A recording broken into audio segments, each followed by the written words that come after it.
Hi there, I'm Tobe Allen, writer and mental health advocate. I'm also one half of the BARROW Podcast, the show I do with my mum, where we talk about divorce, dysfunctional families, and mental illness while writing our memoir together. On the latest episode of the show, Mum and I touched on the memoir Girl Interrupted by Susanna Kaysen. And we also talked about, in the earliest portion of the episode, about discovering the history of mental illness in our own family. It's been really shocking to discover that my great-grandmother, my maternal grandfather's mother, was being brought down to the city from rural Australia to undergo electroshock therapy in the 1940s. Since undertaking the research phase of this memoir project, Mum has recollected some memories of her grandmother, that's my grandfather's mother, and her memories really add up to a depiction of a woman that was suffering some kind of major depression. Mum describes her grandmother as being disconnected in social settings and also being highly subdued and essentially not there, not present. Mum remembers that her grandmother had a very blank stare, blank look to her, that she was withdrawn, extremely quiet, and that her personal grooming and hygiene wasn't always the best. This, of course, is not to make fun of my great-grandmother at all, but to sympathize and make sense of Mum's recollections of her grandmother alongside this new evidence that we've gathered. And I have to say, it's pretty confronting. And it's been really disappointing as well. I'm left with questions of, well, why was this buried? Why was this hidden from me? Why did I not know? Mum also recalls that this was never discussed openly and certainly never discussed in a meaningful way. It was never discussed within the context of mental health and mental illness generally. Her father was adamant there was nothing wrong with his mother, that people said she was weak and he knew differently.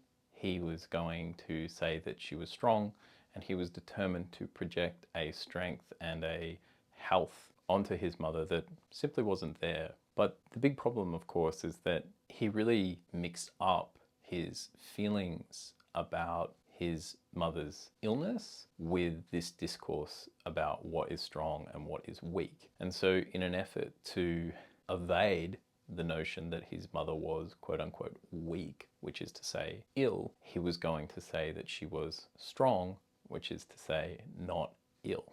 Of course, illness is not a sign of weakness. It's not a moral failing or a failing of character, but this is what happens with mental illness discourse and broadly the field of mental health and therapy. People don't want to go to therapy because it makes them look weak. And we know that men are particularly susceptible to these lines of thinking. The problem that I'm facing now is this realization that mental illness has evidently existed within my family for such a long time. And if I'd known this, and if my family's story had been addressed meaningfully, spoken about meaningfully, and if my grandfather, for instance, had been more transparent about what was actually wrong with his mother, and come to terms with that, then it would not have taken a further 2 generations for somebody to start doing something about this in my family.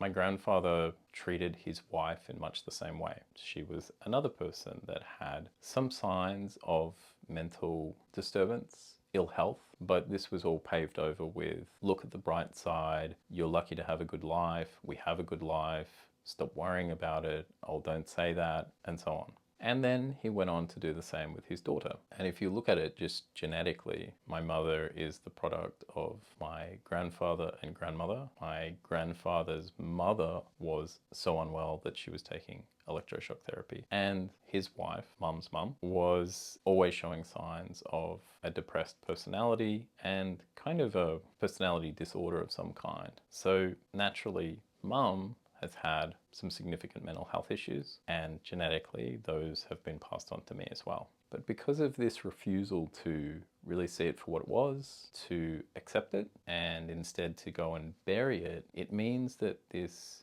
knowledge has remained buried for multiple generations. And I'm really upset about it. I'm not upset at the time I'm recording this. I'm pretty, I've come to terms with it more or less, but it is massively, massively disappointing, and it's caused so much unnecessary pain. I know for a fact I would have been much better off knowing this information and being treated as a person who is genetically a descendant of several generations of depressed people, so that I could be taken better care of and given access to the tools and resources I was going to need to navigate my life, rather than spending most of my life unsure and in this state of doubt, wondering, is there something wrong with me? I think there's something wrong with me. There can't be anything wrong with me, until I fell on my face at the age of 29, 30 years old. I really, really, really struggled throughout my adolescence, and I especially struggled throughout my 20s. But a large portion of my struggling with my circumstances is because my circumstances weren't known to me. And in fact, I was conditioned to deny my circumstances. There's nothing wrong with us. We're not like anyone else. You just go into your reserve of willpower and you overcome things. Everything is a test. Everything is a test of character and will. And that's what I learned. That's what I was coached to do, but it doesn't help. And no matter how much willpower, how much moral strength you have or strength of character that you might have, you can't just defeat an illness. You especially can't defeat a mental illness with your mind. Not when your mind is the source of your problems. And so I just wanted to add that and to let people know that, this is something that's come up throughout the research phase of this project. It's been confronting, a little bit shocking, I must say, and massively disappointing. As well as a relief too, to go, this makes sense. I understand where I come from now. And I know I'm not the only one. I know lots of families go through this. They find out that, that uncle or that cousin or that, long ago relative spent some time in a mental institution perhaps. And this makes sense of a sibling's distress or their own difficulties with whatever it happens to be.